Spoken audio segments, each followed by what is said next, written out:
confirmed that the worst parts, the best parts, this is the best of the rest.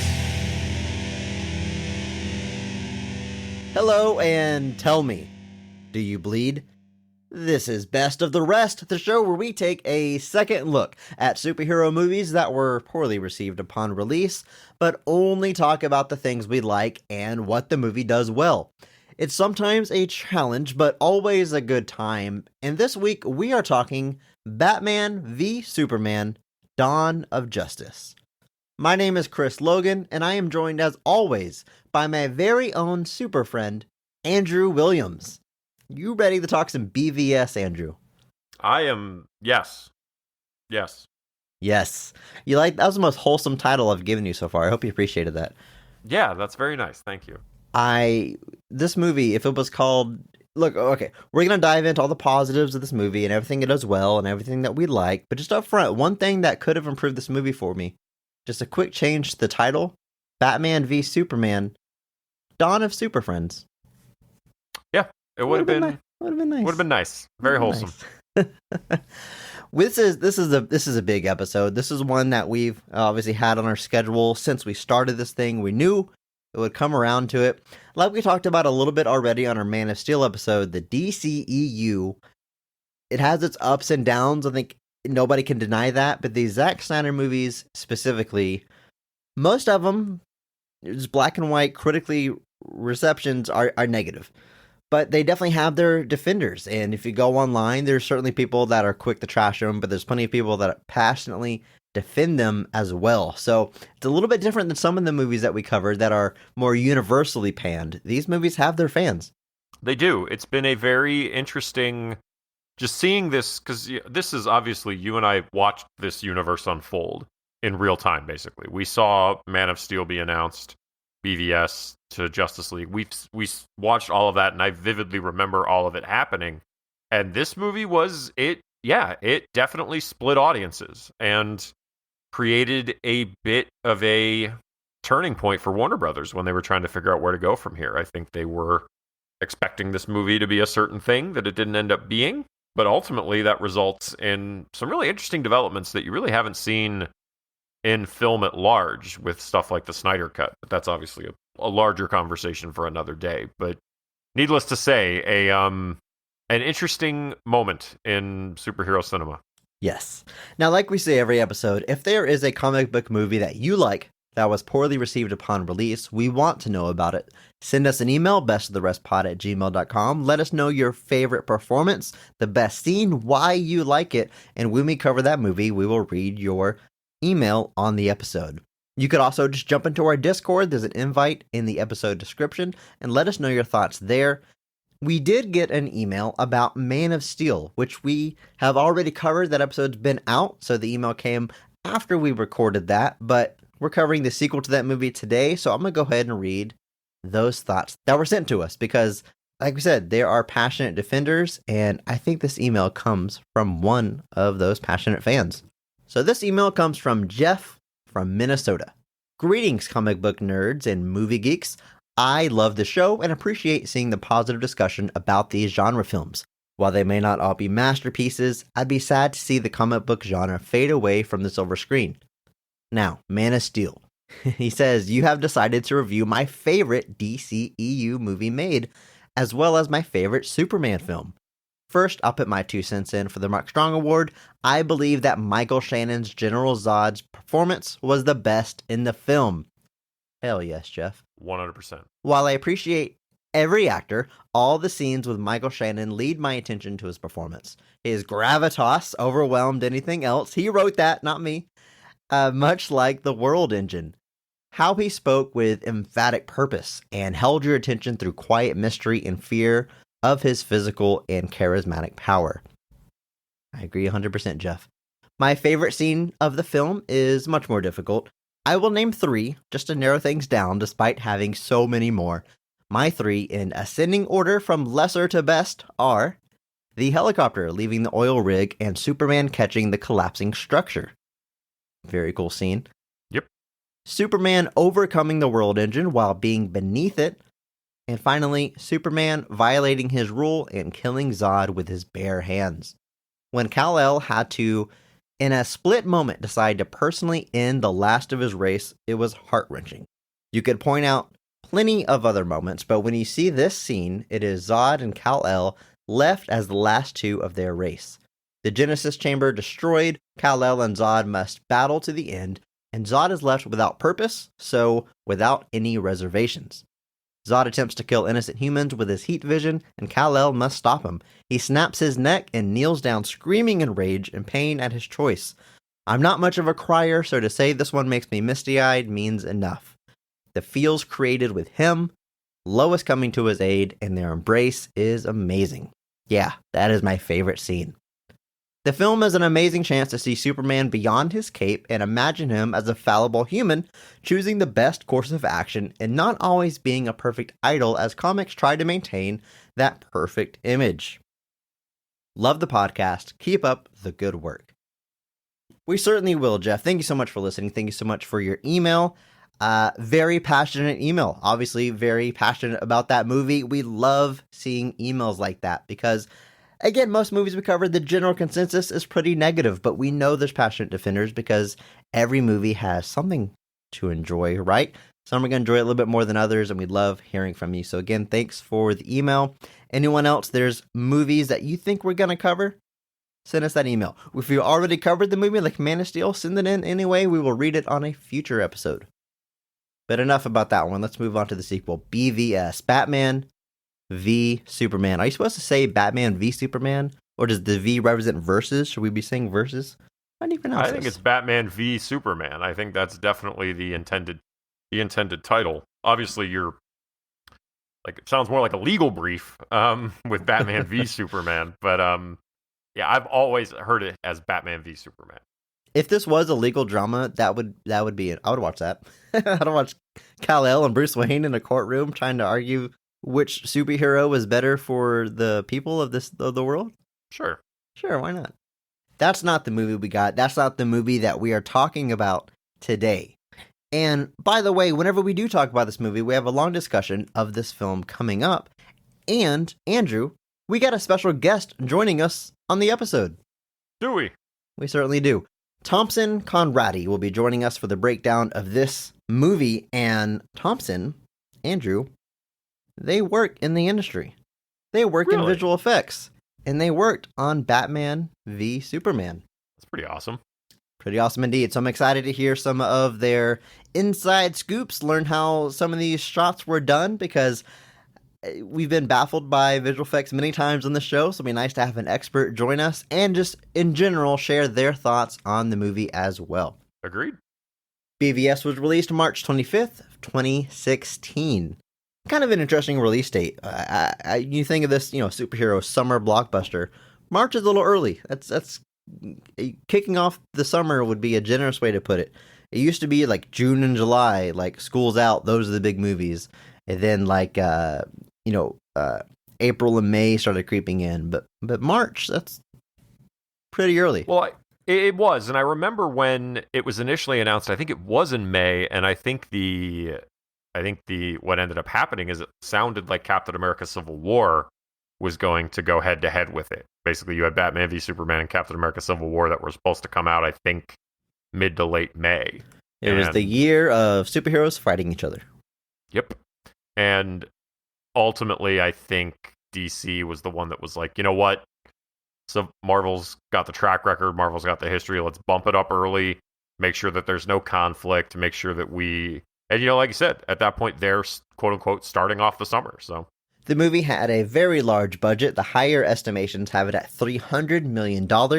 At the box office, it makes $873 million. Critically, however, just a 29% on Rotten Tomatoes. Andrew, are you surprised by that score? Just the fact that as high budget, high profile this movie is, it's kind of nuts. The only Batman movie lower than that, Batman and Robin. It definitely shocked me because I came out of Man of Steel being a pretty big fan of it. We've talked about this and was pretty hyped for this when it was coming out. Like, against what a lot of people were telling me. But when those reviews started coming in, I was shocked because I was like, I may not have expected, like an 80s, 90s, but the fact that it was so low was genuinely shocking. And I think that definitely affects the box office. 873 million is by no means nothing, but that's less than a lot of other superhero movies that don't feature the two most popular superheroes on the planet. Right. So that reception is definitely one of the things people point to when it comes to the movie basically collapsing after that opening weekend. Yeah, it's definitely an interesting... The analytics are very interesting to look at for just really how much this movie just seemed to it blew up out of the gate, made a ton of money, and then just collapsed. Yeah, I saw it that opening night. I don't think I really had an idea of what the critical reception was when I saw it. Despite not being Zack Snyder's biggest fan and not being super hot on Man of Steel at the time, it's Batman. Batman's my guy. I allowed myself to get a little hyped about this. I mean, I remember that first image they released of the Batsuit and the Frank Miller symbol and the Batmobile that actually kind of looks like a Batmobile. I was like, I can get on board with this. This is pretty cool. And then that teaser, that Comic-Con teaser, with that line at the beginning of this episode, tell me, do you bleed? And you've got the kind of the face off, and that's kind of all they showed you. Like, I was like, that's pretty cool. I mean, even though the idea of Batman and Superman fighting isn't inherently interesting to me, it happens occasionally in the comics. Usually one of them is like under mind control or whatever.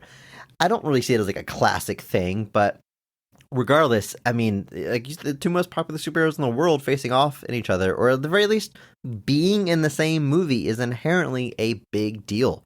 I remember seeing what's that Will Smith movie called? I Am Legend in theaters, and famously in New York City, that's the not too distant future. It's been overrun by foliage and stuff, and kind of going back to nature in the post-apocalyptic world.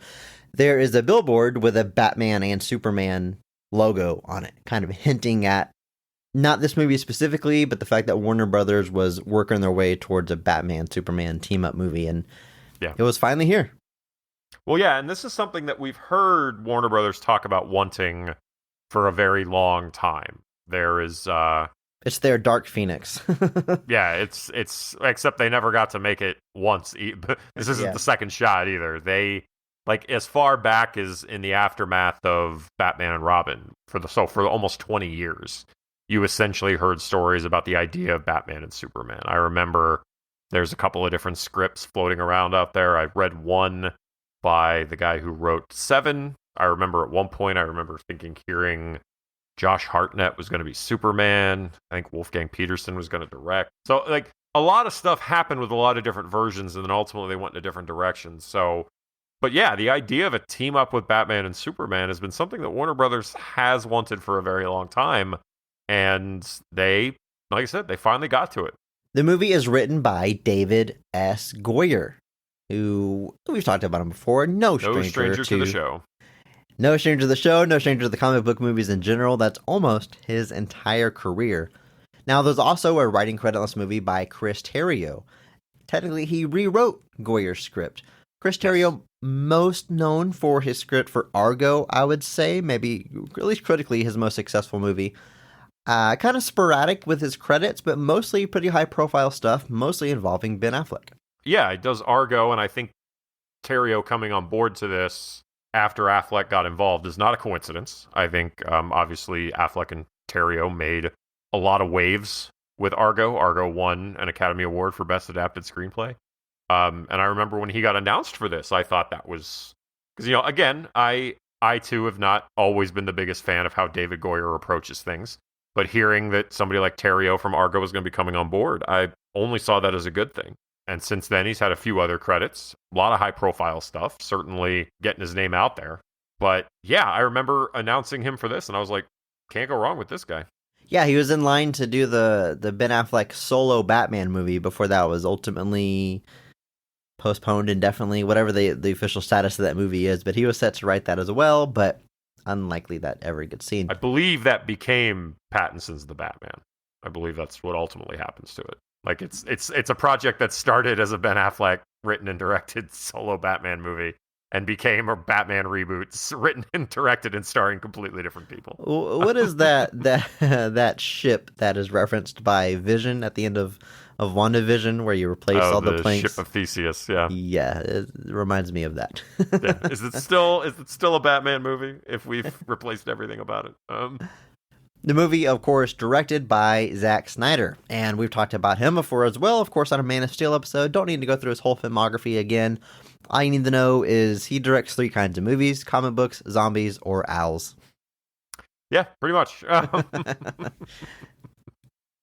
This, I mean, by far his biggest movie. I mean, Man of Steel is a big deal. Yeah. It's a flagship superhero movie, but to be at the helm of something this large, the cornerstone of the universe that they're launching, is a pretty big deal. It's the first live action on screen meeting of Batman and Superman in a film ever. Like, this is unprecedented. It's something people had wanted since the success of the MCU. Obviously, Avengers completely changes the game and presents this notion that the idea of different superheroes sharing a universe and coming in and out of each other's films is not just possible, but can be a success. But it is interesting to look back and see that this was something considered by Warner Brothers even before the MCU, the idea of a Batman-Superman movie. And it would have been interesting to see what that could have become. To see if we had a successful Batman-Superman movie in the year 2000, does that lead to what we see now as the shared universe? Who knows? But obviously, this is, I would argue, even more high profile than Justice League at the same time, because this to me is the peak. And Justice League, once you handle Batman and Superman together, the Justice League I see is still a big deal, but it's not. You're over the toughest part. Sure. So to be in charge of this is a huge deal, and to really, in a way, set the tone for the whole universe, which makes this a stark difference to the MCU. And I know that's one of the things that people genuinely kind of point out as a success of it, is that this is a filmmaker-driven universe as opposed to like a producer-driven universe. Now, obviously, you can argue the merits of that as a different conversation, but Zack Snyder gets to come in and essentially build this entire thing. Not to mention, I mean, this is a big deal. It peaks here. You got Batman and Superman, but you got Wonder Woman in this movie as well, which we haven't talked about yet. She's not in the title, but she was in the trailers. I mean, it wasn't a surprise that this was setting the entire universe up. And then ultimately, with the finished film, the entirety of the Justice League appears here in some form. So by the time it's all said and done, he really has built the whole thing. Andrew, I think it's time to bring on our guest and talk about this movie. You think so? I think so. Let's do it. 18 months after the events of Man of Steel, Superman has become something of a controversial figure. This is exasperated when he is framed for the killing of several men in Africa after rescuing Lois Lane. One of Superman's biggest critics is Bruce Wayne, who holds the superhero responsible for the destruction caused during his fight with Zod and believes a man with his abilities will only lead to a darker future for the world. Meanwhile, eccentric businessman Lex Luthor devises his own plans to sideline the Man of Steel and kidnaps Clark Kent's adoptive mother Martha and vows the only way she will be released is if Superman kills Batman. As a backup plan, Lex also created a doomsday monster in the ruins of Zod's Kryptonian ship. Now Superman and Batman must team up to face the creature, with help from another new ally named Wonder Woman. What a story we have here, guys, huh? Little dense, That's right? a dense one. Granted, can't believe how you did that so quickly. it's a lot shorter than 2.5 hours, which is how long the movie takes to tell that story, or 3 hours if you watch that extended version. Guilty. Now, we've got an extra voice here. Andrew, there's someone in the BOTR studio with us by the name of Thompson Conradi. Welcome to the show, Thompson. Hey, thanks, guys. Glad to be here. Glad to have you here. Now, tell us a little bit about why you're here, specifically on Batman vs. Superman. You've got a little bit of a connection with this movie. Yeah, for sure. I do visual effects for TV and film. I've worked on several superhero movies, TV shows, and whatnot. And one of those happens to be the vaulted Batman vs. Superman.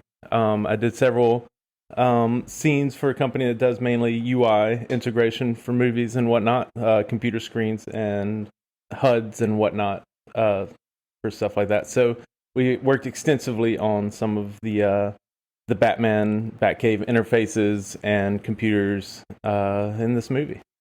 That is super cool. I love visual effects in movies. I mean, I love movies overall, but I'm always trying to figure out how things were done. I watch a lot of the behind the scenes stuff, and I'm sure you can put me to shame, of course, because you work in the industry, but I love having somebody with some expertise on this episode after Andrew and I have embarrassed ourselves a number of times trying to guess at how some of this stuff was done. So I look forward to hearing some of your expertise. And yeah, you and I met in like a online community, and you casually mentioned what you do for work. And then I messaged you, and I was like, hey, just curious, have you ever worked on a superhero movie that was poorly received? And right away, you're like, oh, I did Batman vs. Superman. Like, you knew right away, like, oh, he'll probably be interested in this one. It came to mind. Winter Soldier wouldn't fit that bill, so I skipped over that one. But yeah, Batman vs. Superman would definitely be the worst. And also worked on some of Iron Fist season 2. So you know, if we ever get around the TV shows, we may talk about some Iron Fist. That was bottom of the barrel for sure. I hope you don't have to go there. It would. The whole point of this show is to be a challenge. That would certainly be a challenge. Now, Thompson, of course, you should know this. This is the hashtag positivity podcast. We only focus on the positive. So even though Batman vs. Superman may not have the best reputation with people, our goal today is to dig deep, and just talk about what works in this movie. You ready to do that with us? Oh, definitely. I'm a huge Zack Snyder fan back when this came out, so I was looking forward to this. So having to go back and to find all of the things that I did actually enjoy, and remembering like the wonderful feelings I had of Zack Snyder at the beginning of his career was an interesting trip to take down memory lane. So I had a lot of fun with it. Also, awesome. Working on it, get a little bit of bias in there for sure. Sure. First thing I want to do is talk about the cast of this movie, and what we like to do is start at the high point, at the top, at the best casting and best performance in the movie, and we award that person the Mark Strong Award. We're looking for someone who goes above and beyond the Call of Duty to elevate the quality of the entire movie. Andrew, let's start with you. Who gets your Mark Strong Award for Batman v Superman? This may be a bit of a left field pick, but I'm actually going with Jeremy Irons as Alfred for my Mark Strong Award. Because I love it. That's fantastic. I think he gets probably one of the more interesting dynamics with Bruce Wayne Batman that we've gotten in these films, and that he's a lot more, I guess, sassy. Like, he doesn't have a problem calling out Bruce on his crap and like kind of pushing back against him. And even as it gets a little bit more serious, he pushes back against his whole fixation on killing Superman. So it's a really cool dynamic that does continue through to Justice League, but just every scene they had together, those were some of my favorites in the whole movie. So not a huge part, but Jeremy Irons is Alfred. That's what gets it for me. I hope on set at some time, Zack Snyder told Jeremy Irons, be sassy, be more sassy. I hope that's the direction that he gave him. The direction, yeah.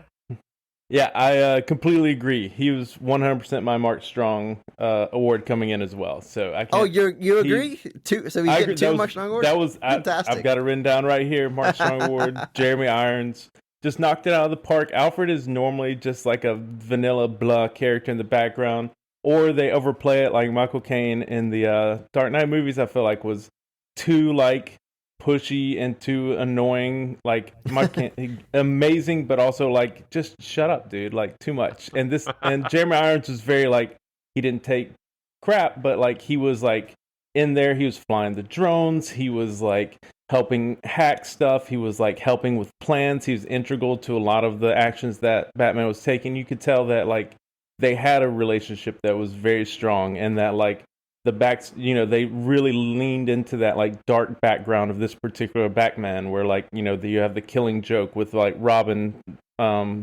foreshadowed in there that happened, and like they allude to like him beating the Joker and all this stuff that's dark in the comic books, and then like Alfred really like puts that forward of like the guy who's been there through all of that and is like seeing all this change and trying to like bring him back to like be a better person, but also is like in there with him in the shit and understands it, and gets it, and is there to help and really pull for this guy the whole time without being like overly showy about it, And Jeremy Irons sells that attitude and sells the like part, and he's stoic, but he's also like fun at the same time, which is a very hard dynamic to pull off. And he just nails it, Yeah, no, I totally agree. There's a lot of different ways you can do Alfred. Like the 90s movies, he's kind of just a butler that happens to know Bruce Wayne is Batman. And then the Dark Knight in Nolan's movies, he's more of like a moral compass for him, and he always has like a prepared speech and tells them the right thing to help him get through it.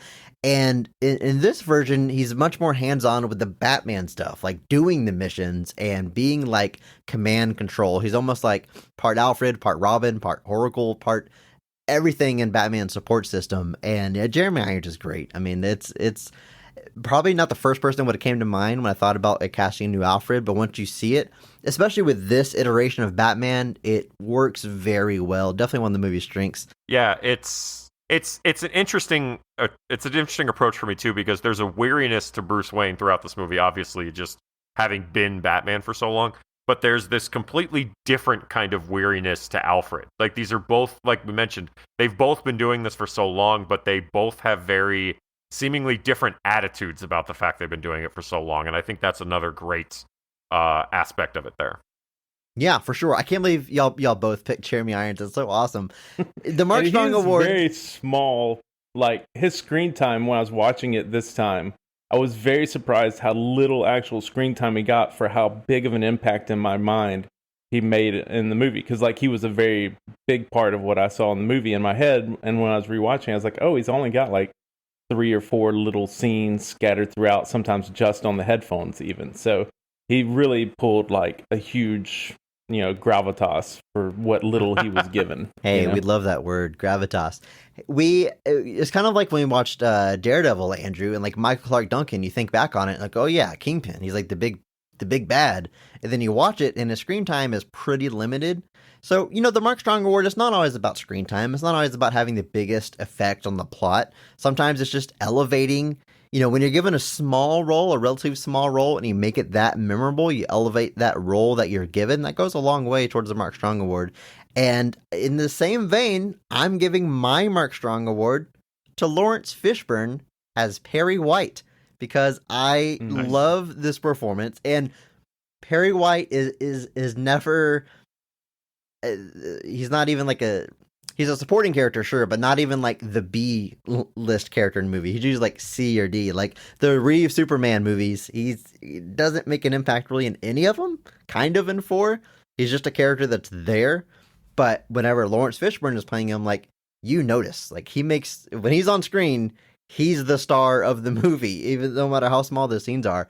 He is always quipping, always funny. I love his flippant attitude.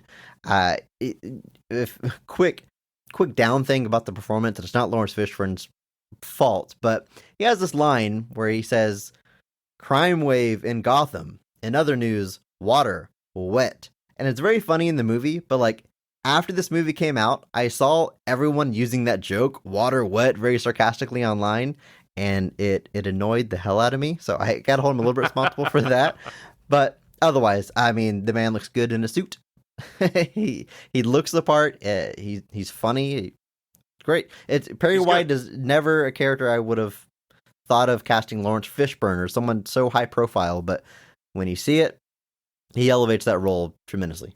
Oh yeah, he's got some great interactions with the Planet staff. I think he's got a little bit more interactions with people here than he does in Man of Steel. But yeah, I agree. His performance is great. The lines he has, I like when Lois wants to go to DC. She's like, give me a flight to DC in 3 days. And he's like, all right, coach. And she keeps trying to upgrade it. And he keeps just screaming back, coach.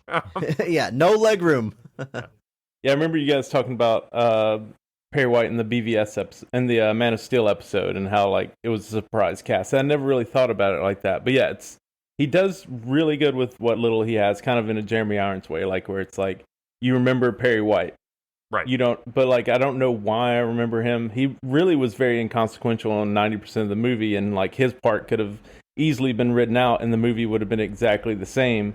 But like, just because of how strong Lawrence Fishburne is, like, it became a character that you did care about. And like you see, they give him a little bit of an emotional arc throughout the movie where like he does care. He's like, get her, Chopper, get her over there. Like, he's like there, and it kind of echoes at the beginning with the Wayne Industries with the James guy who like, stayed in the building at the beginning when the whole that amazing sequence at the beginning of this movie where you're seeing the fight from Man of Steel from the ground, and Wayne is talking to the boss there, and he's like a good boss dude, and he's really like caring for the employees, and you see that come out again in the Perry White character towards the end of the movie. So it was an interesting like back and forth with good boss dudes that these people work for. That's how we know it's fiction. Yeah. I'm not going to pretend to know what an editor-in-chief does on a day-to-day basis, but judging by this movie, their job is to make headlines. He just walks through the bullpen and like shouts out headlines, and then the journalists just write a story, I guess. When I wrote film down, one of them, he's like, end of love affair with man in sky, ? And then I guess one of the reporters just writes a story based on that. Yeah, sure. That's not at all what editors-in-chief do in any form or fashion, but it's funny to hear Lawrence Fishburne say that stuff. It's great. And I love that he was so concerned about one of the things that he kept pushing, which was a very interesting little thread throughout the movie, is he kept wanting them to cover the football game between Gotham and Metropolis, and like there's this whole thread of that, and he does a lot of this work, is where like there's this rivalry between Gotham and Metropolis in this movie that's like comes and goes throughout, and he has a lot of lines that lend to that, like you were saying with the Gotham crime and Gotham water is wet, it's very like they look down on Gotham, and then Gotham like thinks of Metropolis as like the rich cousin or whatever, that they like resent or whatnot. So there's like this funny back and forth, and he really drives a lot of that narrative with his like headlines and talks of articles and whatnot. Now, Ben Affleck is in this movie, guys. Not just Jeremy Irons and Lawrence Fishburne, but Ben Affleck plays Bruce Wayne / Batman.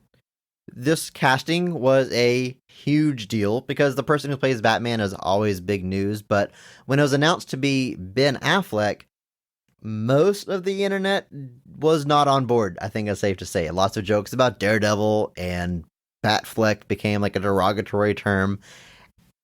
But I will say, I think he silenced most of those critics with his performance. I like him as Batman. I really like him as Bruce Wayne. I think he shines a little bit more as Bruce Wayne. I think he's got the look. He again, a lot of these guys just look good in a suit. He looks good in a suit. I like the hair. I like the gray comes through a little bit because this is definitely a Batman later in his career.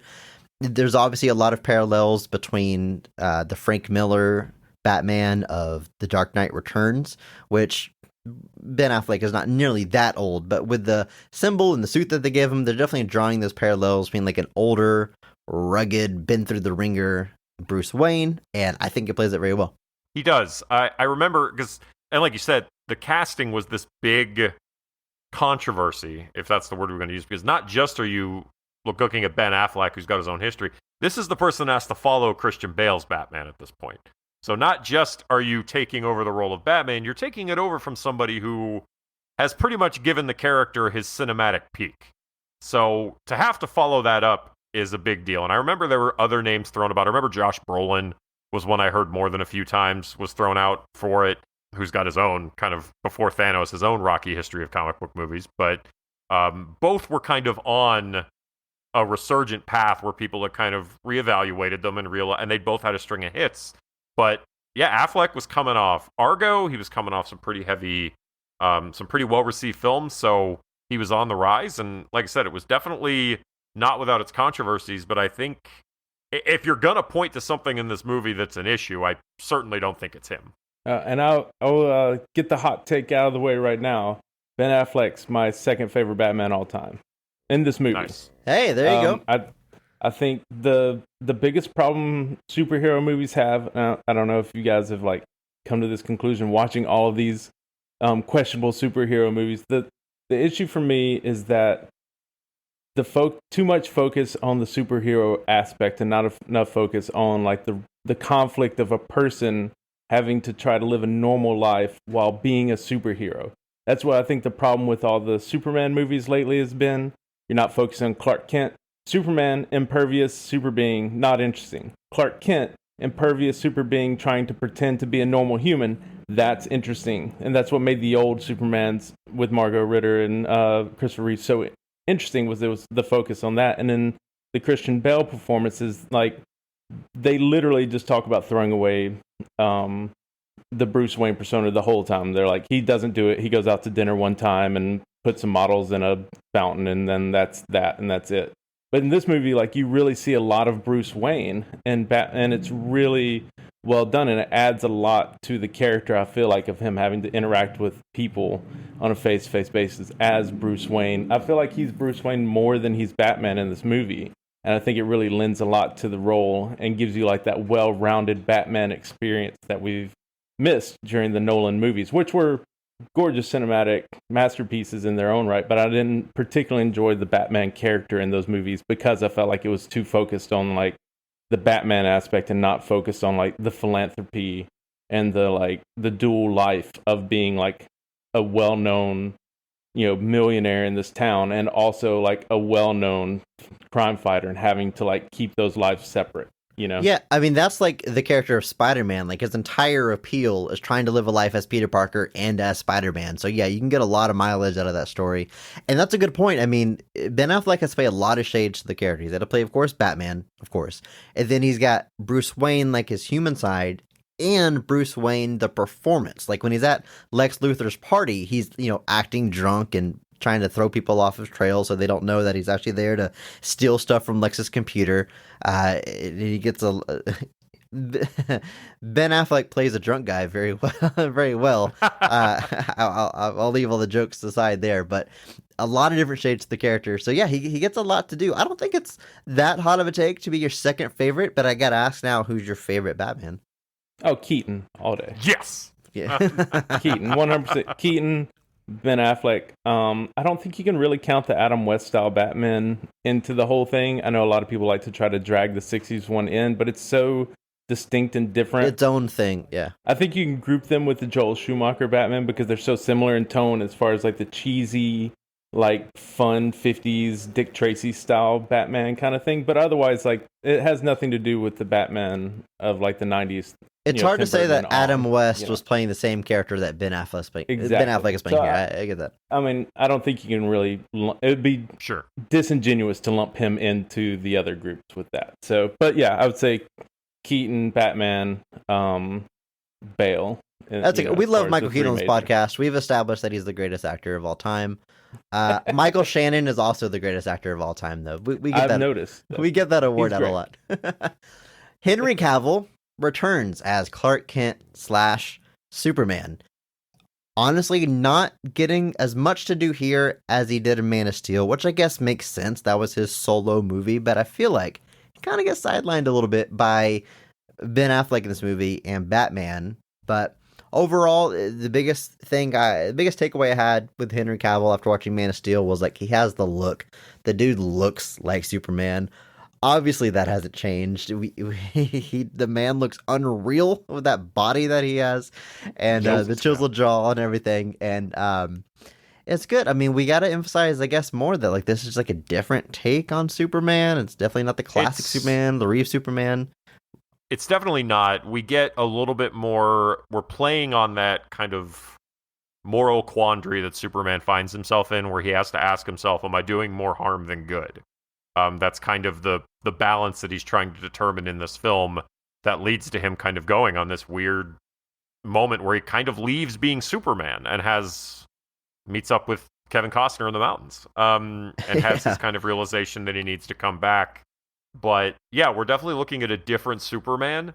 And he, like I said, he gets a little bit to do. Like, he has the subplot where he's, like, investigating, like, Batman, and that's part of the thing that Perry keeps getting mad at him for, is he wants to go after Batman and not report on the football game, but Perry keeps telling him to stick to football. What is it with Superman where everybody wants to talk to him about football and they get mad when he doesn't want to talk about... He got called... I might bleep this. He got called Dick Flash for not watching the football game in Man of Steel, and now Perry White is, like, right about football. And like, Everyone's well, he's not a sports reporter. In what world is Clark Kent's character sports reporter? You have a sports reporter for that kind of stuff. You don't throw your like in the field reporter like Clark Kent into that. It's just that was such a weird. It's weird, Again, just yeah. pumping up the whole like Gotham versus Metropolis thread, and then also it got him a reason to be interested in Gotham as well. Yeah. You know, during that. And I think they were supposed to tease, what's his name? From the Justice League, the robot dude.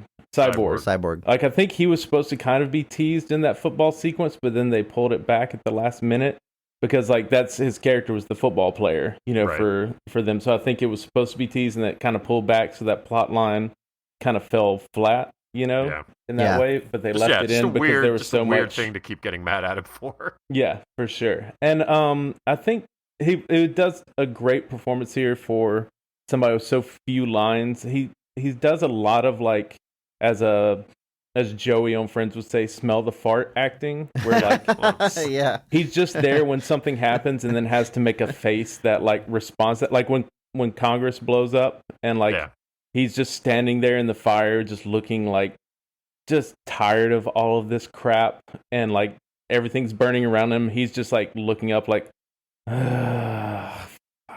you know, like he gives that look so well in that, and they do a good job of making him feel scary, you know, because part of this movie is like both sides have like good reason to distrust the other.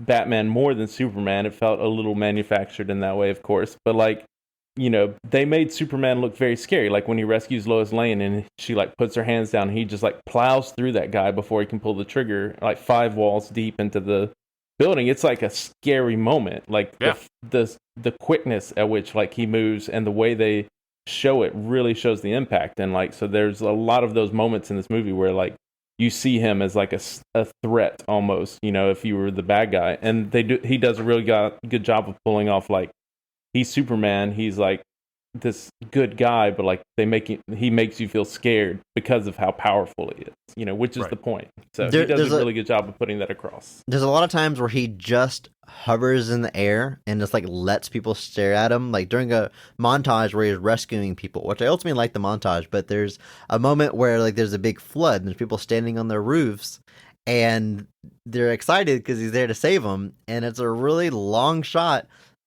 of him just floating in the air, and you're kind of like, all right, go get him, like the wife. Do something. Oh. Yeah. But it's funny you mentioned that that Capitol explosion, because I had the same thing. Like I get what he's going for with that reaction, but it does kind of look like he's just sick of it. Like I wrote down Capitol explosion. Superman's like, God damn. Like that's like the only thing. Like, again. Like his performance is just like Mondays. But I feel like they made it a point not to give him a lot of lines. Like when he rescues Lois Lane, he doesn't say a word. He shows up, he gets after the wall, he doesn't say anything, which is kind of strange for Superman. Again, different take. Amy Adams returns as Lois Lane, and again, we've talked about most people on Man of Steel, but I love Amy Adams. She's one of the best out there.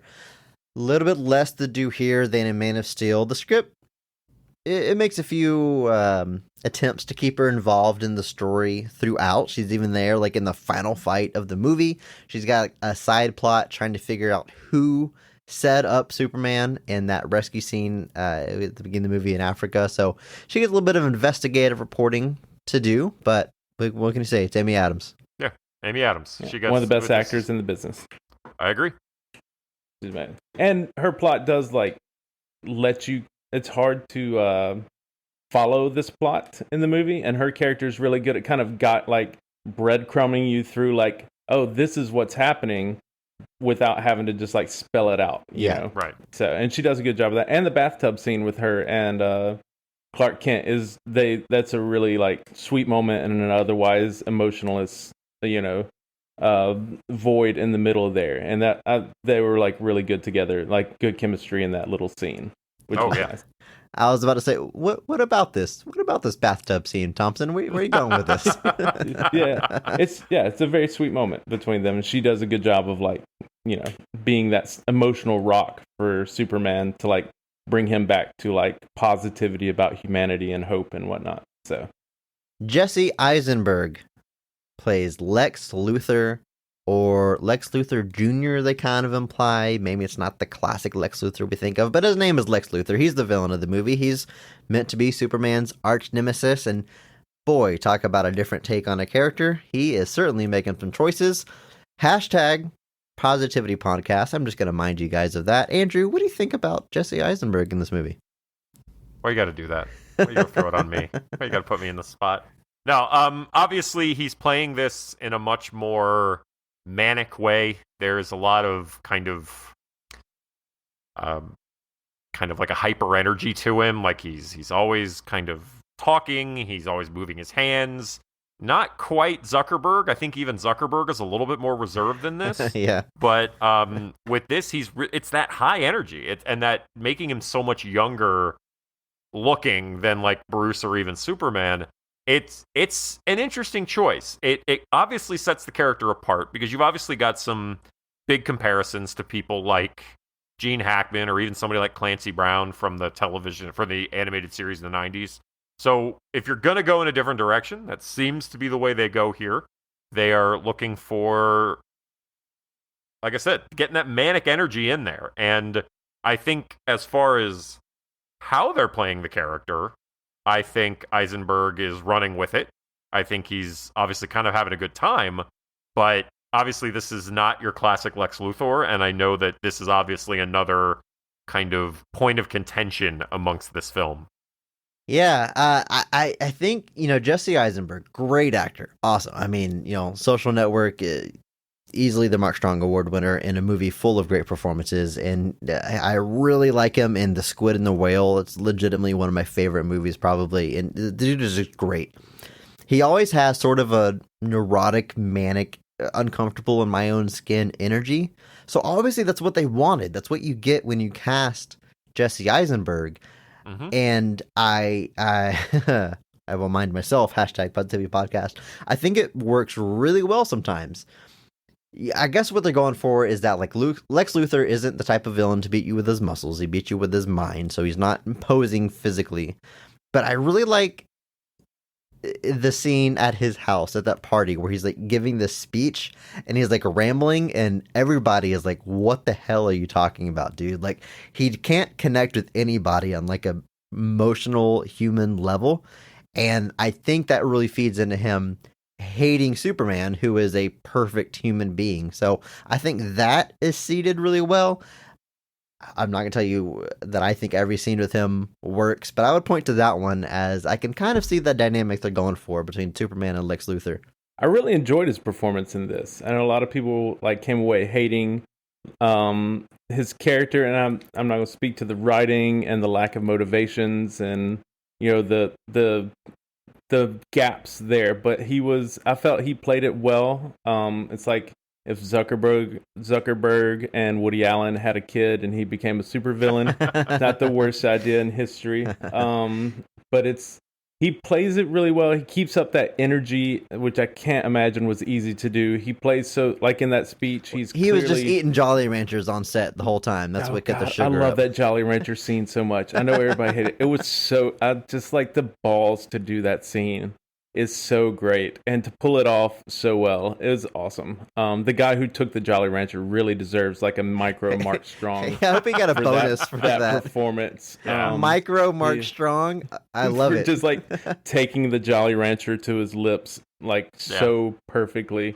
But the philanthropy speech was great because it showed like how distracted he was and how little he cared about the actual event, and how he really just wanted to put those two people together in a room and see what happens when you put them together in the room.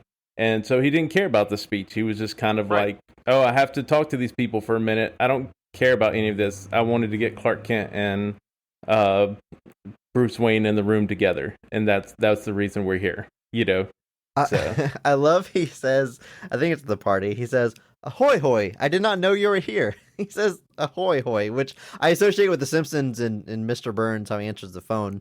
That is how, when Alexander Graham Bell invented the telephone, he thought that there should be a unique way for people to say hello, and he wanted it to be ahoy hoy. So The joke in The Simpsons is that Mr. Burns is so old he remembers that, so he says ahoy hoy. And in this movie, I don't know why Lex Luthor says ahoy hoy, but it is very funny. Can only assume he's a Simpsons fan. That must be Oh it. God. He only likes Simpsons after season 9. That's his villain. That's his like villain. turn. He's like, season 9's where it really started to take off for me. I love he's got a lot of lines, especially at that party where he's almost breaking the fourth wall, saying things like Clark Kent and Bruce Wayne meeting at last, which that's what this movie is. Those two characters finally meeting. Yeah. And then he shakes Clark Kent's hand. He's like, quite a grip. Do not pick a fight with this guy. Yeah. A little on the it was nose, like- but it's fun. He said something specific like a meeting of titans or something like that. It was just very on the nose and obvious, and it was really like him like slinging it around a little bit in the space. And I Yeah. really like that because Superman, that's obviously the scene Superman figures out who Batman is, but Batman doesn't, Bruce Wayne doesn't realize that Clark Kent is Superman. He doesn't care. He's doing his own thing. But then Superman figures it out by being able to hear Alfred talk to him over the headphones.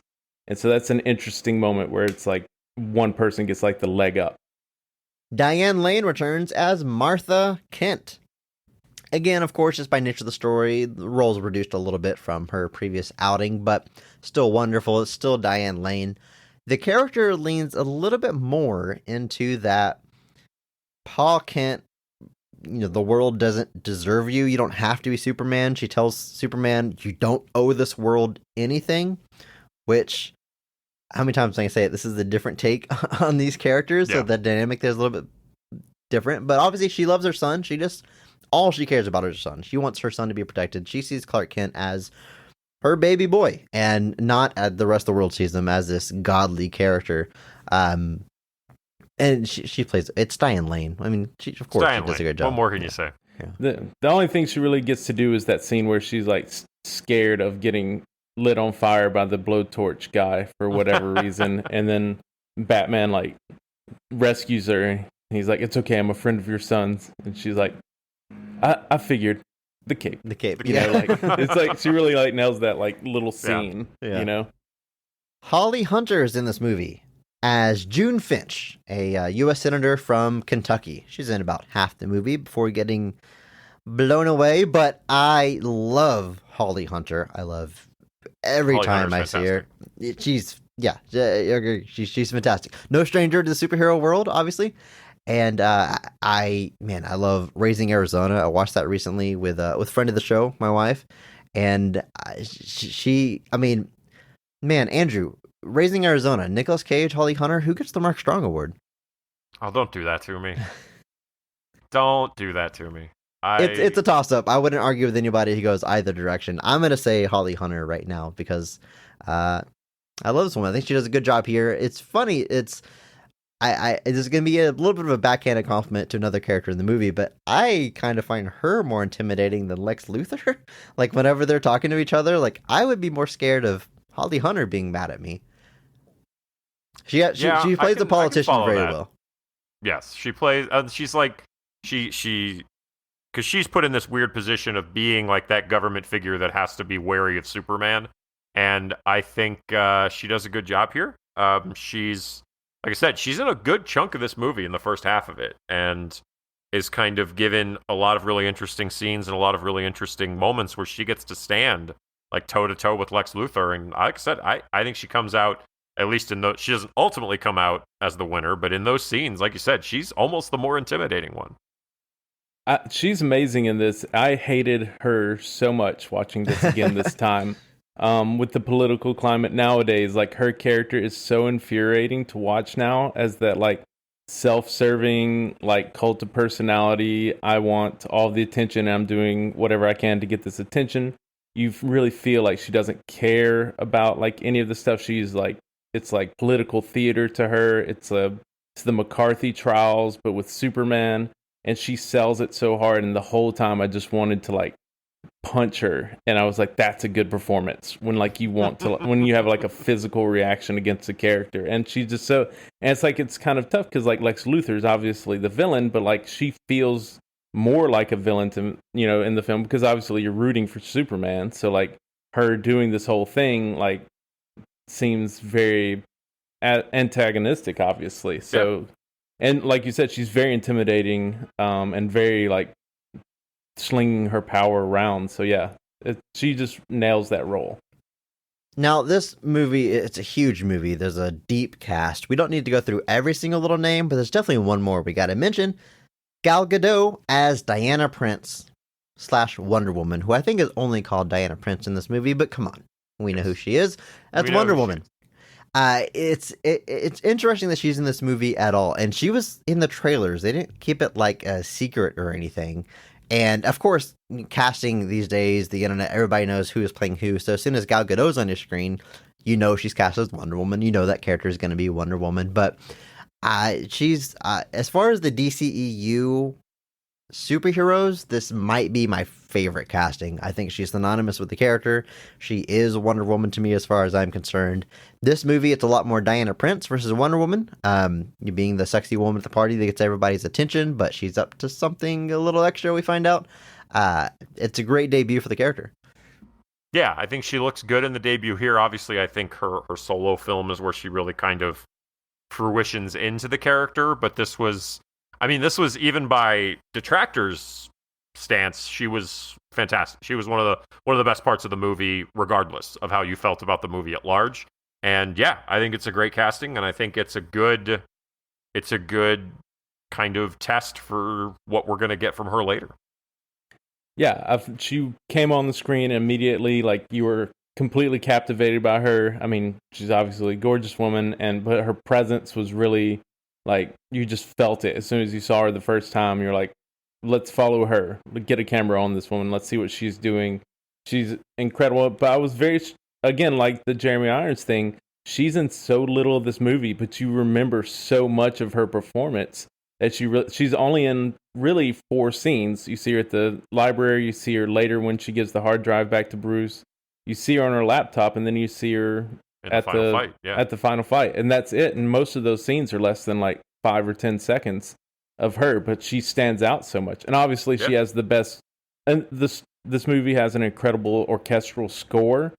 It really, like, it's very powerful. And I was watching the Ultimate Edition, which they actually cut out a lot. Like, they cut out the whole Ben Affleck being drunk at the party in the Ultimate Edition. He doesn't do any of that. Huh. It's very, like, they cut that scene way down, and it flows really well. But the score is really good. And then, of course, when her score comes in, when she's fighting Doomsday. Oh, yeah. It's like the penultimate part of the movie is her score. And she's like one of the smallest characters in the movie. But like she really like nails it. And of course, like you said, she really comes in her own in the second movie. I feel like if Ben Affleck had gotten his Batman movie, he would have been like the standout of the DCU as well. So it's kind of tough to judge these two versus each other. But yeah, she's the brightest spot, until a future podcast of Wonder Woman 84 comes out.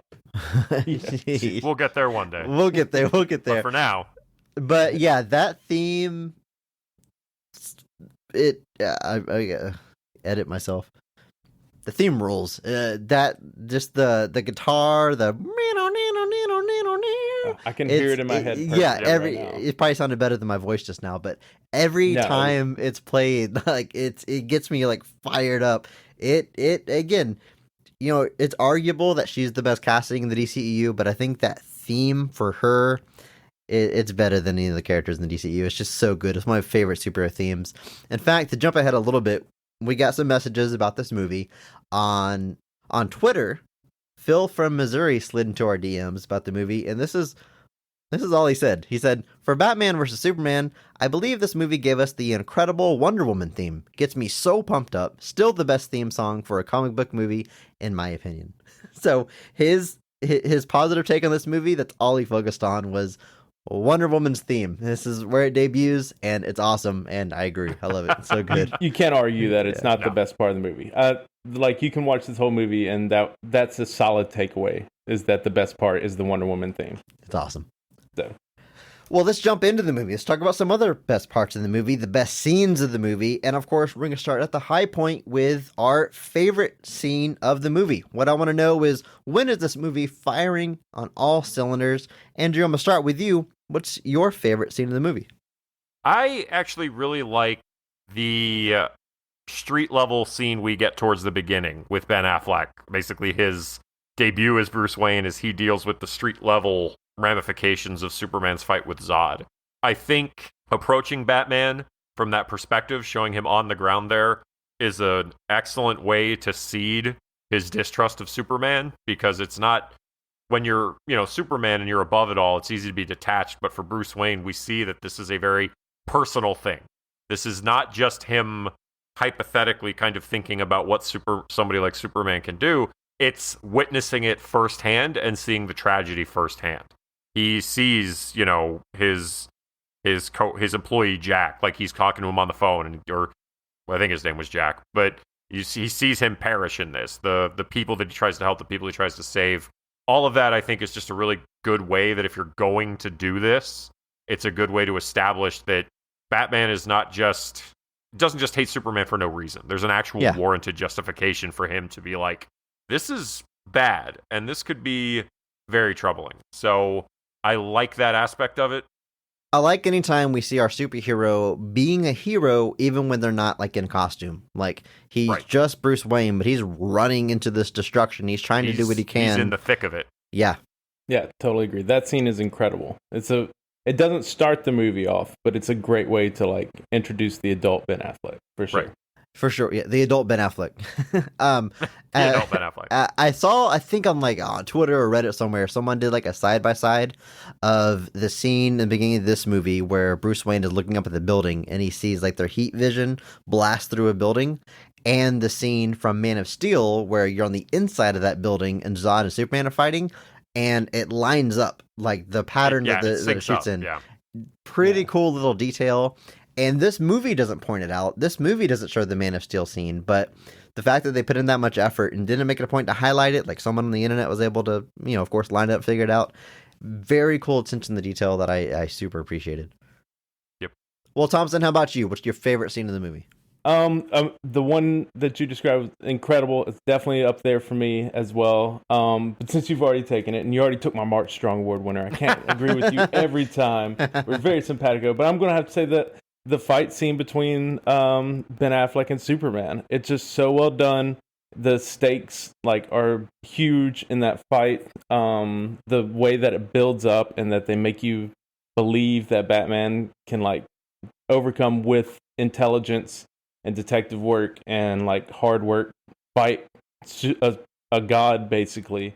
And the way they do that, and it has that great, ridiculously cheesy great line of "You're not brave, men are brave," and it's just such a great moment. And then as soon as he says that, he puts up the hand and Superman, he blocks Superman's punch for the first time. Superman feels vulnerable and a little bit scared and shaken, and then Batman just starts kicking his butt. And then there's that scene where Batman's just punching him in the face, and all of a sudden the kryptonite gas is wearing off and he's not doing any damage.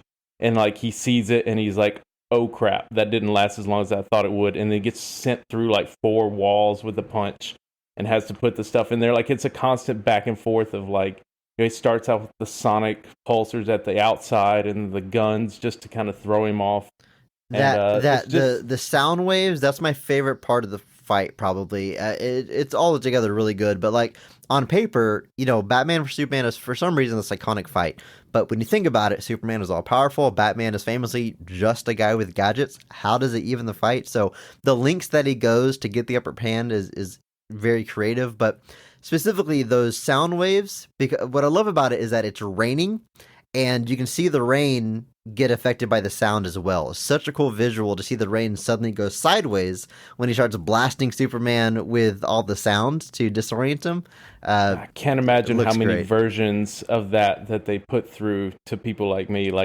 When something like that's there's a million times the rain would be going this way, not that way when it bounces off the thing. Would the rain would it be bouncing off this or here? And having to create these all new things that's never been happened, but then people have notes on it because they know what it would look like, or whatever. Yeah, it's such a back and forth, and that all of the visual effects in this movie look stellar for the most part. I'm sure there's people in my career that are more picky. I don't really try to pick apart visual effects too much, but if I notice it, it's really bad, kind of thing. But that scene had so many great like moments and effects, and it's really fun. I'm reading Invincible right now, the comic, and he's basically Superman, obviously in the comics, and one of his invulnerabilities is an oral stimulation, like a tone to his eardrums, because they fly through space and they use a lot of it's like a whole balance situation with them being able to fly, and so it's very sensitive, and so they figure out that that's one way that they can affect Invincible is with spoilers for the comic of Invincible that came out 7 years ago. So it was very interesting to see that used in Superman. After reading that, I was like, oh, it makes, he still has an equilibrium he has to maintain or whatever. But I love when he like takes his hand, he slices a manhole cover in half and slings them at each side. And like every time he does it in the most badass way you could, to get out of those traps. It's great. I remember seeing this movie in theaters, which until this week is the only time I've watched this movie all the way through. And I hashtag Positive Podcast. I just didn't love the movie when I saw it in theaters, but I walked out and I told my friend, I was like, you know what? Batman won the fight. That's pretty cool. It was like going into the movie, that's obviously what you think about who's going to win. And, everyone knows they're eventually going to team up. They're heroes, but Batman wins that fight. And that's, I'm a Batman guy. I've got a prominent tattoo of my son is named Bruce. He's my guy. I'm gonna be rooting for him. And my boy didn't let me down. It's really well done. Now, my favorite scene, I can't believe I'm the only one shouting this out because I just mentioned I've only seen this movie once, but this scene I've seen numerous times because I've watched it on YouTube over and over. It's the warehouse fight with Batman. Right. That is far and away my favorite scene of this movie. It's a great action sequence. In a vacuum, which is how I watch it on YouTube, it's one of the best Batman fights ever put to film. It's very reminiscent of the Arkham series, like video games, which is not an insult because those games are great. And what those games are very good at in this scene is showing like the logistics of one man taking out a room full of guys, especially a room full of guys with guns. Because obviously it's not, quote, realistic, but if someone was going to do it, how would they do it? This is how, with lots of gadgets. And I like that he gets beat up quite a bit. He gets shot at point blank. He gets a knife stabbed into his shoulder. And I will say, this Batman is a dark, gritty Batman, which maybe isn't my favorite take on Batman, but it's a take and it's fine. And if you're going to do it, I think it's done really well. And it's really encapsulated in that scene where he gets up, he's pissed off at that guy, he pulls the knife out of his shoulder, slams the guy against the wall, and then shoves it into his shoulder. I love that back and forth there.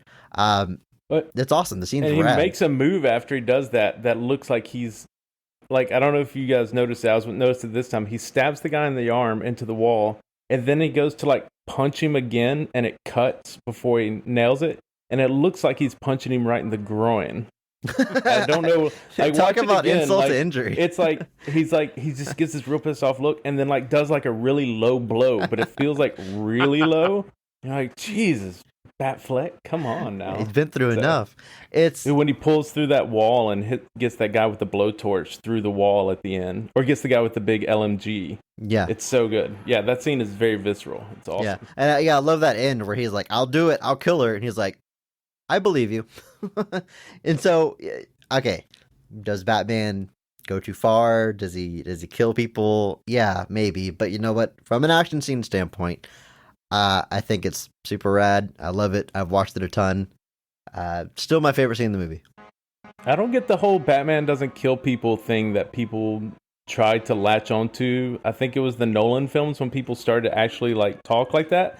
Batman kills people all the time. And like even in the Nolan movies, he kills dozens of people with vehicles nonstop.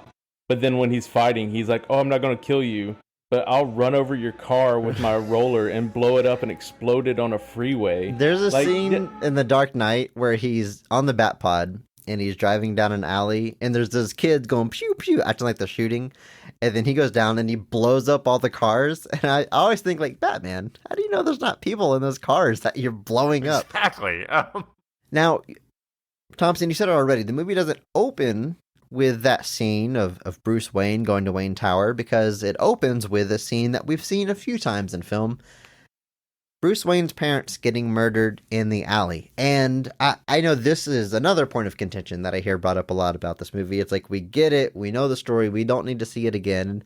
I get those criticisms, but I'll be honest, I didn't mind seeing it here because, at the very least, it's an opening montage. It's playing during the opening credits. It's not like a major scene in the movie. It's done, again, in montage. It's not like the entire scene played out. It's taken care of very quickly. I think the audience knows the story, so they were able to expedite it a lot. And I love the casting of Thomas Wayne. You got Jeffrey Dean Morgan, obviously buds with Zack Snyder from Watchmen.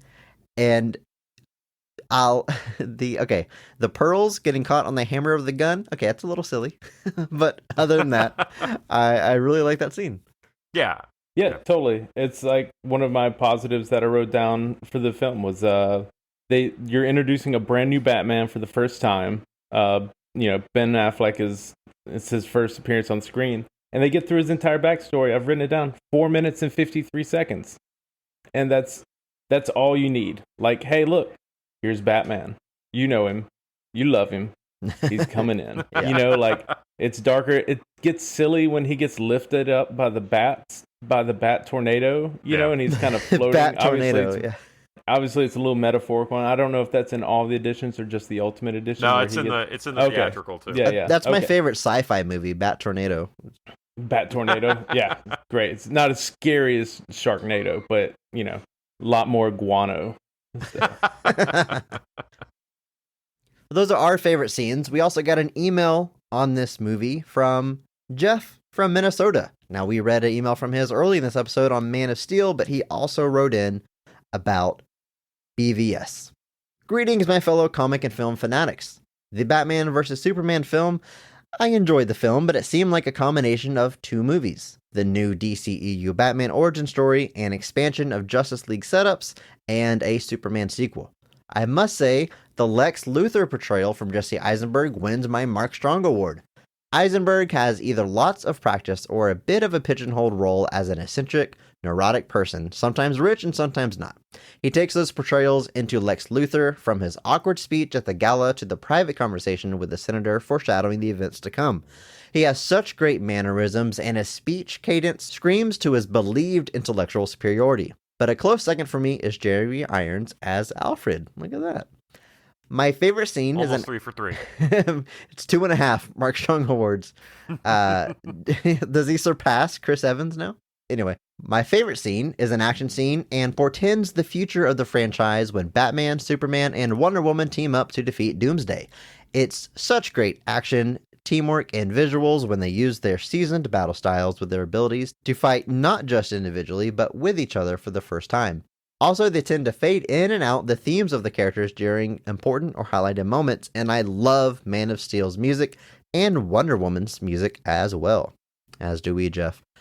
There are problems with the film, but I do enjoy quite a bit considering its longer runtime. I thought it was interesting they went with the death of Superman plot in this film coinciding with the later years of Batman. Seeing the differences with Batman in this DCEU versus Nolan's Batman was fun, and I thought this film did a good job differentiating the fighting styles and personalities while keeping to the essence of Batman. Enjoy your thoughts and keep making those pods. Jeff from Minnesota. Thank you so much, Jeff, for both of those emails, and don't worry, we're going to keep on making these pods. Thanks for listening. Well, now we've had 4 different opinions on a favorite scene, and we all picked different scenes. That's usually a good sign. That means a lot to like in the movie. Jeff goes with that final climax versus Doomsday. We can just skip right to that right now. It's very cool to see those 3 characters teaming up for the first time. I think you've got Batman, Superman, and Wonder Woman. We're all finally on the same page. We do get that kind of cheesy, is she with you? No, I thought she was with you. Yeah. It's like, Batman, you've seen her before already in this movie. I don't know. You correspond via email. You have each other's email addresses. But just seeing them together and like having those moments where it's like they're all kind of in sync, kind of almost acting as a team, but just seeing them against, this unstoppable figure Doomsday, like it's, when he says something portends, that's obviously we're foreshadowing something here. So obviously we're seeing Justice League kind of form before our eyes. A The- dawn the of dawn- justice, if you will. Damn it, yes. So yeah, I think it's cool seeing all those characters together for the first time. They all look the part. They all look really cool. And yeah, I can definitely see that fight as being a highlight for people that are really excited to see this build to more.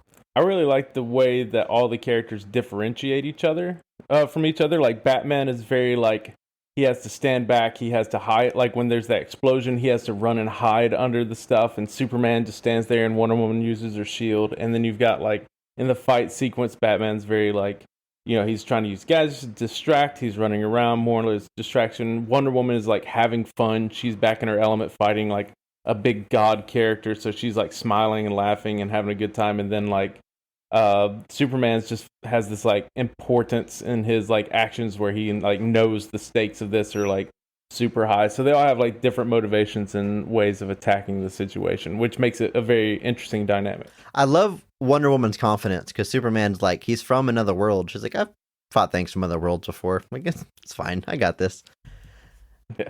And yeah, that shot of the Trinity, as they're known, the three main characters of DC, it holds that shot for a long time because it knows like this is something special. And just on a base level, regardless of what you think about the movie, it's cool to have those three characters on screen doing superhero poses at the same time. It's like that pan in Avengers where the team is all standing together Yeah. for the first time. Mm-hmm. We're meant to invoke that, obviously. It's like you got your big three here.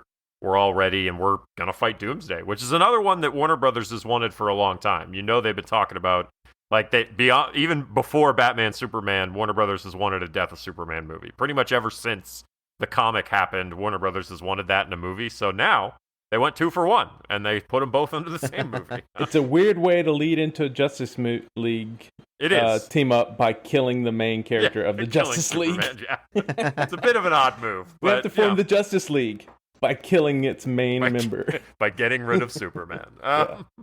I wonder yeah. if we'll ever see him again. It's also a bit funny that you've got that shot of the three of them, and it's iconic, but like, in that shot, Batman has a giant gun. Like, Yeah, the it's one... like not at all what he's known for. Yeah. Oh, I don't think we can talk about positives of this movie without mentioning you can put piss in a jar and label it Grandma's peach tea, but I'm not going to drink it. Like, that is like my favorite part of this whole movie. It's not a scene or anything. It's just a dumb little throwaway joke. But when she like turns that jar and it's full of piss and it says Grandma's peach tea, and she looks up and realizes they're all about to die, I just love that moment. She sells that moment so well. She sells it so good. Yeah, like she the can't even fear get the in her words face. out, yeah. And like it's just so like it's just such a dumb little joke and nod, and I just love like it's so like that made me love Lex Luthor as a villain, was that he did that. So that's actually It's pee just in the a- jar. We're all on the same page. Like, we think he actually peed. Oh, it's in clear. the jar. Well, because she said you can piss in a jar and label it Granny's peach Yeah, but he didn't have tea, to I'm not actually gonna do drink it. He could have fit I apple wanted her juice to in take there. a sip of it. You know? I wanted her to like No. take a sip. I wanted her to sip it and then realize slowly what it was, and then look at the label. The second time I was watching, I was like, she didn't drink it. I had to rewind it to see that she didn't drink it because I thought that she did. I was so clear in my head. That would have changed the rating and the classification of this movie in all video stores. So we have to Yeah. avoid that. Do you think she could like smell it there? Like, just, like someone making popcorn? Yeah, I Like- think that's what they're like. Guys, we're implying, dedicating is too she much smelled time it. to piss. It's just a great joke. I love it. Yeah. For as much as we've said over and over again, this is a different take on Superman.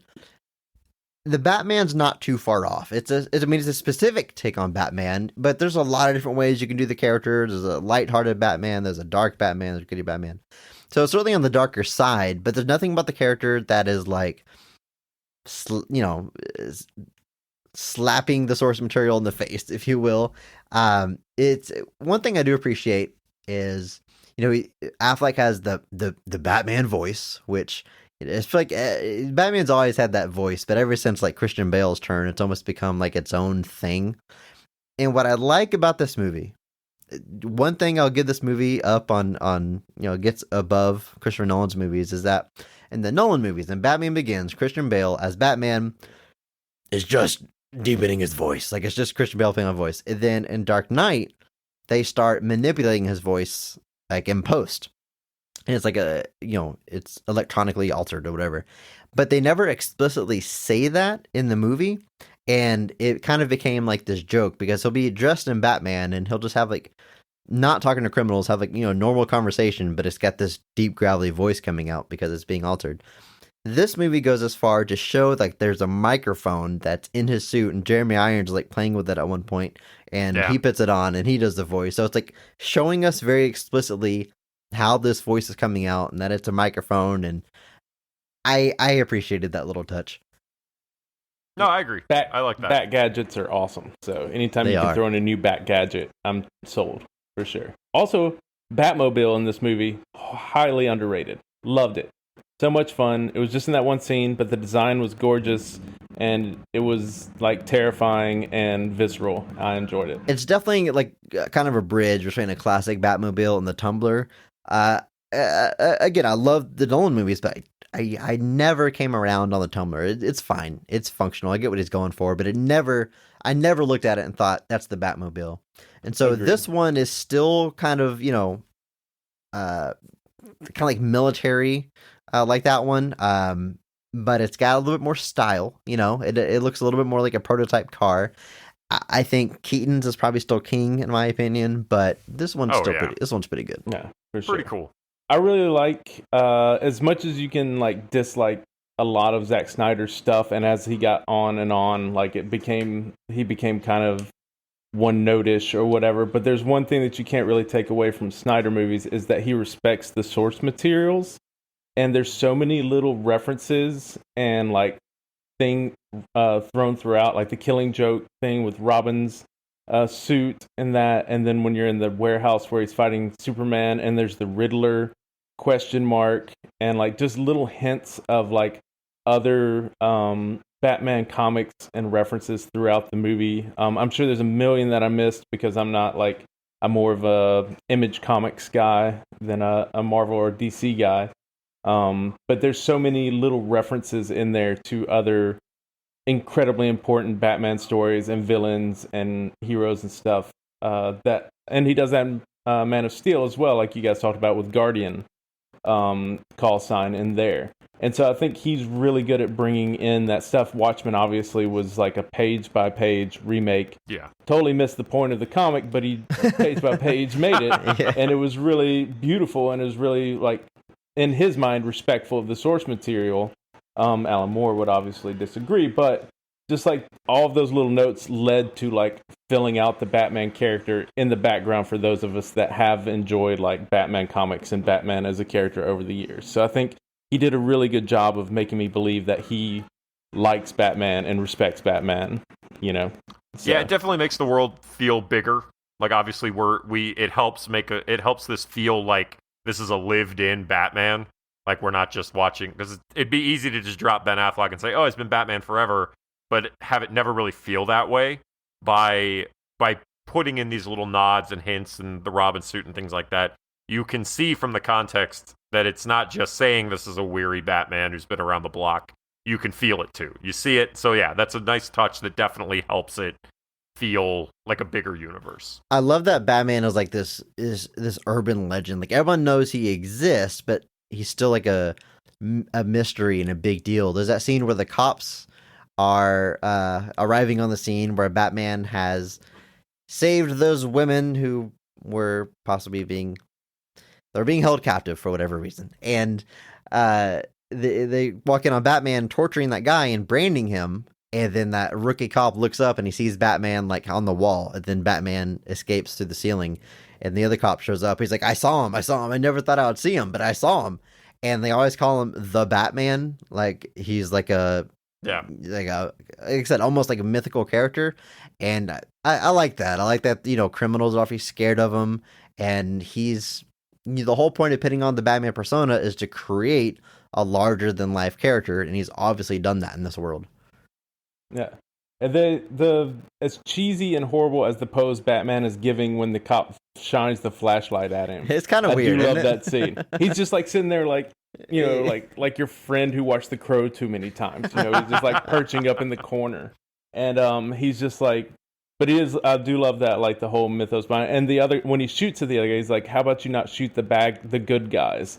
So like some cops obviously recognize him as like a good guy and some cops don't understand or whatever. So like, it gives you like a interesting look into the dynamic of Gotham cops and stuff. And then when he's talking to when Clark Kent goes to interview the lady who was speaking out against him, and then he finds out about Batman in the area, and one person tells him to be scared at dark because of Batman, and then the other lady's like, you don't have to be scared of him if you're a good guy. You know, like, it really shows like the community's like torn on it, but a lot of people respect him or like him, or at least understand what he's doing, you know, and a lot of people are still like, I don't want to meet him face to face, you know, and find out.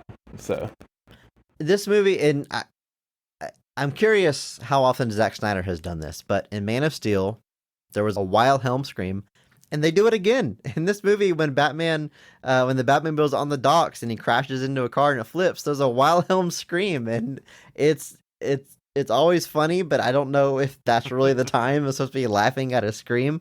I'm curious if this is like a Zack Snyder. I know a lot of people use the Wilhelm scream, but that's 2 movies now where he's done it. That's the scene where he finally meets up with Superman, and he comes around the corner, and Superman's just standing there, and he hits him, and like hitting Superman in the Batmobile causes him to spin out and crash. Super cool. I love that scene. Yeah. So good. And Batman like rips the door off, and he's like gull winging the doors with his hands, you know, a car that has doors that go like this. Yeah. He rips them off. It's a great scene. But yeah, the Wilhelm scream is it's so like, it's just always in everything. So like, it's funny. In mine, I do a lot of blood work where like when somebody gets shot, I put blood in there because squibs are not extremely, well, you don't use squibs very much anymore. I know people complain about it, but there's lots of good reasons not to, for a lot of reasons. And if you watch a lot of stuff, squibs look really bad a lot of times too. So we don't miss those as much. But I do a lot of blood work, and there's like a very famous package of blood that like almost every studio uses and has their own thing. It's called Action Essentials. And it's like a very like common, like almost every studio I've worked at has those. And so like you recognize the Wilhelm scream, but I recognize like blood splatters all the time. I'm like, oh, that's Action Essentials, you know, blood spurt 802, you know, like it's really funny, like coming from the other side of it, seeing like so much like that you recognize in that way. It's pretty funny. Awesome. Now, you worked this movie, like you mentioned. What are some of the scenes that you specifically worked on, and do you have any juicy behind the scene tidbits or anything that maybe the general audience doesn't know? Everybody's favorite scenes in the movies, you know. We did the laptop scene where Diana Prince is looking. I specifically did the laptop scene where Diana Prince is looking at the metahumans. Okay, on so her, these are the files in bed drinking wine. The files they stole from Lex Luthor. Yes, right. The files that stolen from Lex Luthor with Aquaman and the Flash and Cyborg footage of them that Lex had stolen. And when we were making that scene, we're like, oh my God, people are going to go nuts when they see this. They get to see the Justice League for the first time. And they did, just not in the way we thought they would. So It was a very interesting, like, we thought this was going to be like the big scene of the movie, you know, like, look at Aquaman. He does this. And even when we were doing it, the thrust that he does looks so cheesy. It's so bad. We hate, like, the whole time we're like, oh my God, this looks awful. But the rest of it, we thought just the introduction of those characters were great. And then the scene where Ben Affleck's decrypting those files and he like falls asleep and the Flash comes back to tell him about Lois Lane, which we all know pays off sometime. Yeah. But like when he wakes up, like there's papers flying behind his head, and we put those in last second. They were like, oh, can we like have some papers flying off so people don't know if it was real or fake or a dream or whatnot, give more of that ambiguity. And of course we all know everybody loved that scene as well. So you know, I thought the visual effects work in the scenes were fantastic. So they were great monitor comps. Amazing. The corners hit every corner right on time. The people that did the UI did really amazing work on that. I do the compositing, which is putting the screens into the shots. Anytime you see a computer screen or a phone, that's 98% of those are someone like me tracking it in with the motion and like integrating it in and doing animation and all of that. Most operating systems are copyrighted, so movies have to create their own operating systems most of the time. So companies like the one I was working at was known for doing that. We worked on like Winter Soldier, worked on Dread, stuff like that around that time. So like, they do a lot of these things, but they're just mainly known for that. And they do title sequences as well. So they did a lot of famous title sequences. But Rad. I did those 2 scenes, and I did all of the scenes where there were people interviewing on news channels, and you need like lower thirds and green screening out like Neil deGrasse Tyson and Nancy Grace. And those people during those segments putting Superman on the TV screen. Anytime there's Superman footage on the TV screen, usually that was one of us putting it on the TV screen as well. So like when Diane Lane's watching Congress and all of that stuff. Sure. So when you're working on a movie this big, I mean, there's obviously tons of special effect shots, and you guys get a handful of them to work on. Do you only get to learn about the scenes you're working on? Do you have context for the scenes you're working on? Or is it like, this is the shot, this is what we need, don't ask any questions? We don't even get the audio. Really? Get, like, literally just the frames of the movie that are for the exact scenes we're working on. Sometimes when we're working on these scenes, we only get the exact frames that we're working on. And sometimes we get like 8 to 12 frames on each side, which is called handles. So that's 1/3 to a half second on each side of the shot that we get. That shows that for our end just shows extensions of the cut, but when we look at the reference, we'll sometimes show like half a second of the previous shot and half a second of the next shot. And if there's something that we need for context, we can request that usually. But I don't get audio. I don't get any surrounding footage. For smaller movies that where like what I'm working now, we do like medium budget films. We do some small work on movies, but for the most part we do TV and medium-sized films. We work on like Discovery. Star Trek Discovery is one of our big ones that are place that we worked on like season 1 and 2 of. But we get like the scripts a lot of times when we're bidding out the shots. So like the scripts, the producers will see scripts and whatnot to do that. But with the larger movies, what they do is everything is farmed out to so many different studios that most of the ones I've worked at are very smaller studios, so they're getting like just a tiny percentage of the stuff. So like we wouldn't see the bids on that stuff, so we wouldn't have the scripts. But like, larger companies like NPC Montreal or like DD, Vancouver, whatever, they would have like all of that stuff because they're working pre-visually with the company to establish those shots and to like figure out like how they need to shoot them, how they need to set them up so that we can knock them down later after the shooting's done. So they get much more context at that higher end level. The closer you are to the shooting, the more of the principle you are, the more information you get. But as an artist, you typically don't see anything but like your frames, and that's all I get. I don't get any sort of context. So you're working on the shot, you're like, wow, this is footage of the actual Justice League. And then you don't see the completed thing until you see the movie in theaters along with everybody else? Right. I had no context for what part of that movie that was going to be Wonder Woman just saw it on a laptop. Like, that's how they worked this in.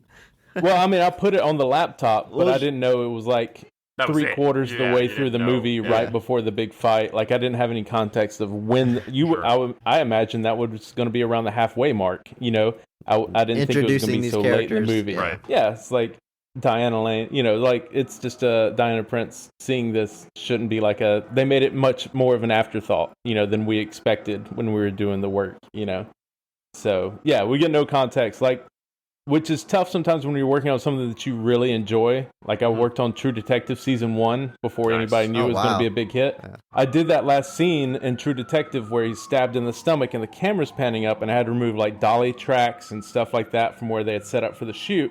So, which is 90% of what my job is to like clean up stuff on set. Right. So like I saw the ending of that show before the first episode aired. And then I was like glued to it the whole time. I was like, oh, when does he get stabbed?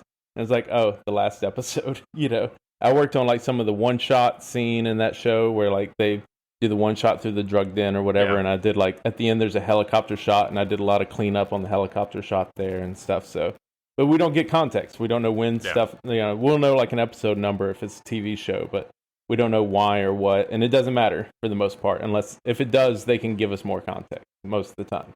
Well, Thompson, thank you so much for sharing some of your expertise on this movie and some of the stuff you get to work on behind the scenes. Super cool. Anything you want to tell the people? Anything you want to plug? Where can they find you if they want to see you some more? Yeah, no, thanks for having me on. It was a blast. I love talking movies. So it was a great time hanging out with you guys. Anytime you do something superhero related that you want a little bit of backstory to, let me know. Yeah, if people want to catch me, I stream on Twitch most nights, twitch.com/lazycon, LAZYCON. I'm on Twitter under the same name. So if you want to hit me up on there, I'm always streaming, usually like variety games, Minecraft, a lot of times because I got addicted to that over COVID because I'm a moron and decided to play Minecraft for the first time at age 40, like you do. Yeah, So, of course. but yeah, well, just chill community. You guys, I hang out with, Min-Max and all those guys all the time as well, like in the Discord. So, you'll see me around in those communities. But yeah, find me on Twitch.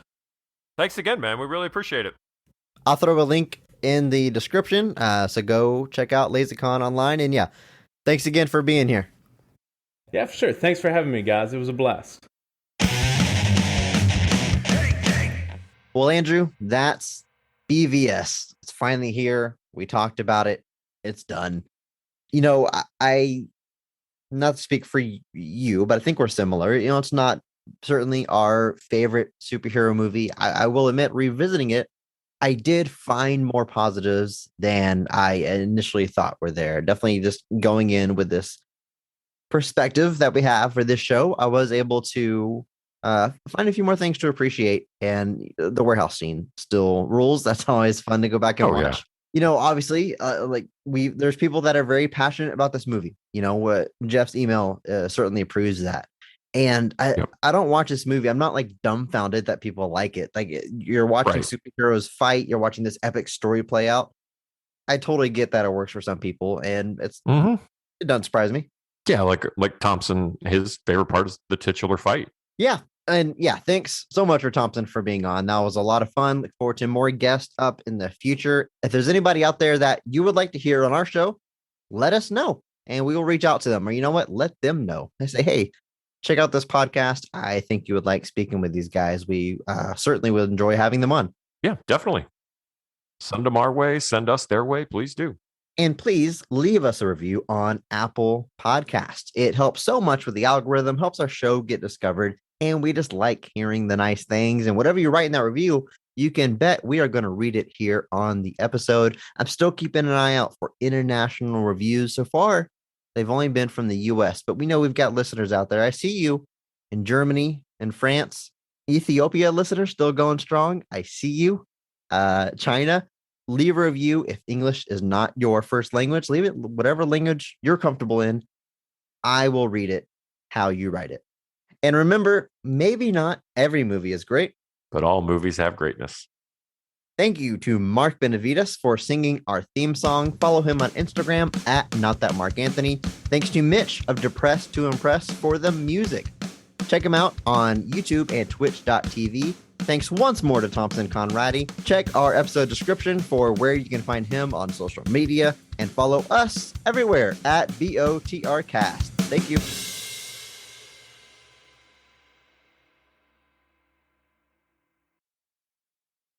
Stabbed in the stomach and the camera's panning up and I'm glad you guys edit.